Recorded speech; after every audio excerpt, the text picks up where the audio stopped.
আপোনালোক যদি মহিলা বা ছোৱালী আপোনালোকে যদি যোৰহাটৰ ওচৰে পাজৰে ক'ৰবাত বসবাস কৰি আছে বা যোৰহাটত আপোনালোকৰ যদি কিবা চাকৰি কৰাৰ সূত্ৰে যদি যোৰহাটত থাকিবলগীয়া আছে বা কোনোবাই যদি যোৰহাটত পঢ়া শুনা কৰি আছে বা কোনোবাই যদি কিবা প্ৰিপেৰেশ্যন কৰি আছে কম্পিটিটিভ এক্সামৰ কাৰণে তেতিয়াহ'লে আপোনালোকৰ কাৰণে এটা সুখবৰ আছে। আদিতি গাৰ্লছ হোষ্টেল বুলি এটা হোষ্টেল আছে, তাতে আপোনালোকে ৱৰ্কিং উইমেন আৰু গাৰ্লছ গোটেইখিনিৰ কাৰণে পাই যাব। ৱৰ্কিং উইমেন আৰু লগতে যোনখিনি ছোৱালীয়ে প্ৰিপেৰেশ্যন কৰি আছে বা পঢ়ি আছে তেওঁলোকৰ কাৰণেও এভেইলেবল আছে। ইয়াতে ছিংগল ৰুমছো এভেইলেবল আছে, ইয়াতে ছেল্ফ কুকিং ফেচিলিটি আছে, গেছো প্ৰভাইড কৰিব তেওঁলোকে। আৰু ষ্টুডেণ্টছখিনি যোনখিনি আছে যিসকলে কম্পিটিটিভ এক্সামছৰ কাৰণে প্ৰিপেৰেশ্যন কৰি আছে লাইক APSC ADRE তেওঁলোকৰ কাৰণে মেণ্টৰশ্বিপ ফেচিলিটি পাব। তাতে ছেল্ফ কুকিং হোষ্টেল হয়, ইয়াতে আপোনালোকে নিজে বনাই পেলাই খাব পাৰিব। মই আপোনালোকক অকণমান দেখুৱাই দিছোঁ।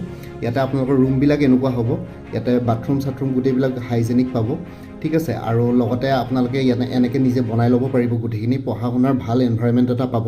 আৰু লগতে আপুনি এই আদিতি গাৰ্লছ হোষ্টেলৰ ডিটেইলছ জানিবৰ কাৰণে গুগলত আপোনালোকে আদিতি গাৰ্লছ হোষ্টেল যোৰহাট বুলি ছাৰ্চ মাৰিব, তেতিয়া তেওঁলোকৰ এই পেজটো অ'পেন হ'ব।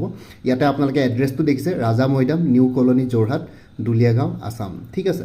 চ' ইয়াতে এড্ৰেছটো আছে। আৰু লগতে আপোনালোকে তাতে বিভিন্ন ধৰণৰ যোনখিনি তাতে থাকি গৈছে বা যোনখিনি তাতে আছে তেওঁলোকৰ পৰা আপোনালোকে ৰিভিউজখিনি চাই ল'ব পাৰিব। গোটেইবিলাক ৰিভিউজ আপোনালোকে কনচিডাৰ কৰি তেওঁলোকৰ লগত যোগাযোগ কৰি থাকিব পাৰিব, ঠিক আছে। ইয়াতে এটা চুইটেবল এনভাইৰনমেণ্ট পাব গোটেইখিনি, তাতে আপোনালোকে ভাল এনভাইৰনমেণ্ট এটা পাব প্ৰিপেৰেশ্যন কৰিবৰ কাৰণে কম্পিটিটিভ এক্সামৰ কাৰণে।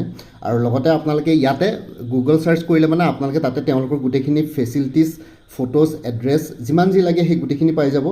আৰু লগতে এওঁলোকৰ ইনষ্টাগ্ৰামতো আপোনালোকৰ এভেইলেবল আছে, তেওঁলোকৰ আদিতি গাৰ্লছ হোষ্টেল বুলি ইনষ্টাগ্ৰামত ছাৰ্চ মাৰিব, তাতে আপোনালোকে পাই যাব গোটেইখিনি বস্তু। আৰু ইয়াতে ষ্টাৰ্টিং প্ৰাইচ হৈছে 2500 পাৰ মান্থ।